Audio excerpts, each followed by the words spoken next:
सरकार तो अभी बनने जा रही है, लेकिन जैसे ही अक्सरियत में फिरका परस्त आए, उन्होंने सबसे पहले वक्फ बोर्ड के बारे में कहा। आप अभी असेंबली में जाएंगे तो क्या? वक्फ बोर्ड का मसला सिर्फ मालेगांव का मसला नहीं है और सिर्फ महाराष्ट्र का मसला नहीं है, ये पूरे मुल्क का मसला है। बात यह है कि 800 साल तक मुसलमानों ने इस मुल्क पर हुकूमत की है और उन्होंने बहुत सारी मोहब्बत की यादगारें छोड़ी। एकता भाईचारगी के लिए ऐसी ऐसी इमारतें बनाई गई हैं जिससे लोगों में इत्तेहाद और इत्तेफाक और यगानगत बाकी रहे। इस मुल्क में फ़िरका परस्तों की कोशिश यही रही है कि माजी में हमारे अकाबिरीन ने और बुज़ुर्गों ने वक्फ़ करदा इमारतें जायदाद छोड़ी हैं। वजह उसकी ये है कि वक्फ़ उस मिल्कियत और जायदाद को कहते हैं जिसका अपना असल वजूद बाकी रहे और उसका जो बेनिफिट है और नफ़ा है वो लोगों के लिए, लोगों की सेवा और ख़िदमत के लिए काम आए। तो आज जो औकाफ़ की अमलाक हैं, जो आज हैं, जिनका मालिक अल्लाह है, लोगों ने अपनी मिल्कियत से निकाल करके अल्लाह की मिल्कियत में उसे दे दिया है। और अगर वो सारी अमलाक अगर मुसलमानों को मिल जाती हैं तो इस मुल्क में मुसलमानों की बहुत सारे मसाइल, चाहे वो एजुकेशन के मसाइल हों, माशी मसाइल हों और इसी तरह इलाज व मुआलजे के मसाइल हों, हमारी बेसहारा बच्चियों के निकाह के मसाइल हों और गरीबों के मसाइल हों, सब हल हो सकते हैं। उन औकाफ़ पर 2/3 के करीब आप देखोगे तो सरकार का और सरकारी एजेंसियों का कब्ज़ा है, वो मुसलमानों के कब्ज़े में नहीं है।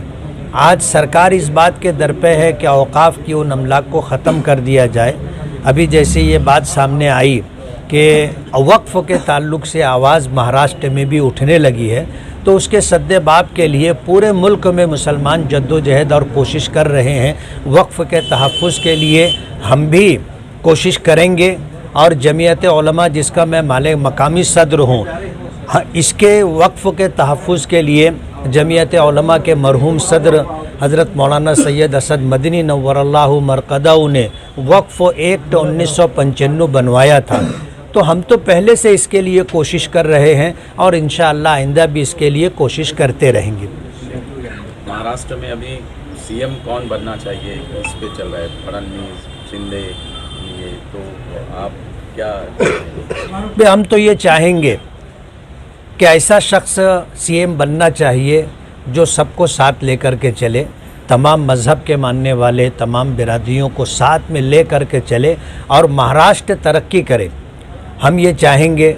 और इस मुल्क में ये जो सियासी तौर पर इक़्तिदार मिलता है ये वक्ती इक़्तिदार होता है और आज इस वक्त गठजोड़ की सरकार है, गठबंधन की सरकार है, इसलिए ये उनके अपने दाखिली मसाइल हैं कि वो किसको सीएम बनाते हैं और किस तरह जो है हुकूमत बनती है और मिनिस्ट्रियों की तकसीम किस तरह होती है, वो उनका अपना दाखिली मसला है। हम तो ये चाहेंगे कि ऐसा शख्स चीफ मिनिस्टर बनना चाहिए जो महाराष्ट्र के हित में और महाराष्ट्र वासियों के हित में अच्छे फ़ैसले ले। संभल में जो हो रहा है अभी, उसके ताल्लुक से आप क्या कहेंगे? जमीयत उलमा कोई कदम उठाएंगे? जमीयत उलमा तो हमेशा इस बात के लिए कोशा रही है कि हमारी जो मस्जिदें हैं और हमारे जो औकाफ़ हैं उनका तहफ़्फ़ुज़ होता रहे।